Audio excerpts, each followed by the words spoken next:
মানুষ এখন দায়িত্বে নেই, ডিবিসি দুর্বল হচ্ছে।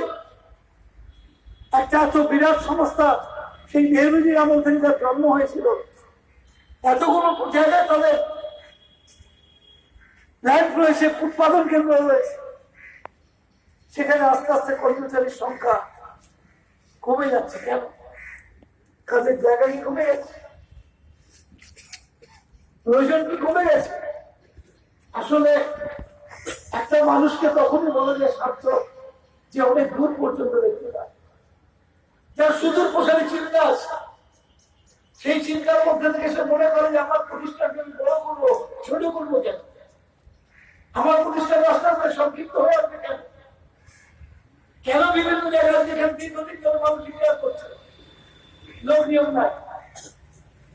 আমার সঙ্গে কথা হয়েছে, আপনাদের চেয়ারম্যান আমার দপ্তরে অনেকবার গেছে, বিধানসভায় অনেকবার আমার সঙ্গে দেখা করেছে, বারবার তার কাছে বিভিন্ন বিষয় নিয়ে উত্থাপন করেছে। কিছুটা অসহায় বলে মনে হয়।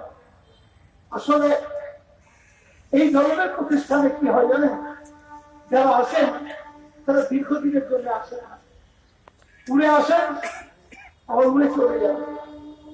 এখানকার যারা কর্মচারী তাদের জন্য দিল্লিতে গিয়ে দাবি আদায় করে নিয়ে আসে। আমি যখন চাকরি করতাম আমার মনে আছে, আমি কলকাতা কর্পোরেশনের কর্মচারী ছিলাম। একদিন রাইটার্স বিল্ডিং এ কাজে গেছি, দেখছি আমার কমিশনার একটা ফাইল নিয়ে ঘুরে বেড়াচ্ছে। আমি কমিশনারকে জিজ্ঞেস করলাম, আপনি এখানে ফাইল নিয়ে ঘুরছেন কেন? বললো, আপনাদের একটা দাবি এই কমিশনের সময় আপনারা পাননি। আমি অর্থমন্ত্রী ঘরে যাচ্ছি এই ফাইলটা পাস করিয়ে আনার জন্য। আমি সেই দিন থেকে মনে করেছিলাম যে এই মানুষটাকে সারা জীবন মনে রাখবো, যে একজন commissioner, head of institution, say file বহল নিয়ে অর্থমন্ত্রী ঘরের সামনে দাঁড়িয়ে আছে। ইচ্ছে করলে একজন ট্রাকটা পাঠিয়ে দিতে পারতেন, আমাদের লিয়াজার অফিসার ছিল, তাকে পাঠিয়ে দিতে পারতেন। কিন্তু তিনি এটা বুঝেছিলেন যে কমিশনার নিজে গিয়ে মন্ত্রীর ঘরে না ঢুকলে সেই দাবিটা আদায় হবে না। ভাবতেন আমাদের কথা বলছি, তাই তিনি নিজে দাঁড়িয়ে থেকে আমাদের দাবিতে সই করিয়ে এনে আমাদের দিয়ে দিয়েছিলেন। কোনদিন শুনেছেন আপনাদের এই অথরিটি কোনদিন দিল্লিতে গিয়ে গোয়ের সঙ্গে দেখা করেছে?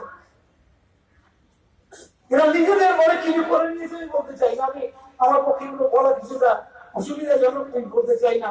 এরা কে কি করেছে, কিভাবে পয়সা ড্রেন হয়ে যাচ্ছে, কিভাবে পয়সা সাইফন হয়ে যাচ্ছে, কিভাবে ভুল সিদ্ধান্তের জন্য বিরোধী আজকে আইন দিয়ে চলেছে দিনের পর দিন একটা বিষয়। একটা কেমন একটা ভুল সিদ্ধান্তের জন্য আজকে এত বড় ক্ষতি হচ্ছে আজকে বিদেশে। আমি বিস্তারিত বলবো না, আপনার জানেন আমি এই অনেকবার এসেছিলাম। শেয়ারের ছেলের সময় থেকে বারবার সে ব্যাপারে এসেছে। আলটিমেটলি মানতে বাধ্য হলো আমাদের দাবি, কিন্তু সেই দাবিটা একটা এমন খোঁজ লাগিয়ে দিল যাতে মুখ্যমন্ত্রী পর্যন্ত অপমানিত বোধ করলেন। রাজ্যের মুখ্যমন্ত্রী অপমান করে সেই আপনাদের দাবিটাকে তার সঙ্গে লিঙ্ক করে যাবে। তারপর ডেকে পাঠিয়ে করেছিলাম আমার ঘরে ডেকে, যে আপনাদের কমন সেন্সটা এত কম কেন? আপনি যে শর্ত দিয়ে দিলেন এর মধ্যে, সেই শর্ত সরাসরি সরকারকে আঘাত করে। আমি বিস্তারিত এখানে লিখে দিয়েছি, এরা আমি এর মধ্যে যাবো না। আমি খালি এইটুকু বলতে পারি যে এই ইউনিয়ন তার এই স্ট্রাকচারের মধ্যে দাঁড়িয়ে আপনাদেরকে এত ছড়ানো জায়গা, বিভিন্ন জায়গায় ইউনিট,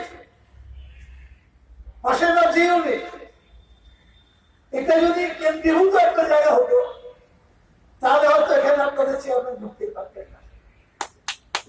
আপনাদের মনে আছে আমাদের আন্দোলনে পুলিশ দিয়ে পর্যন্ত পেটানো হয়েছিল, তাই তো? পুলিশ দিয়ে পর্যন্ত পেটানো হয়েছিল।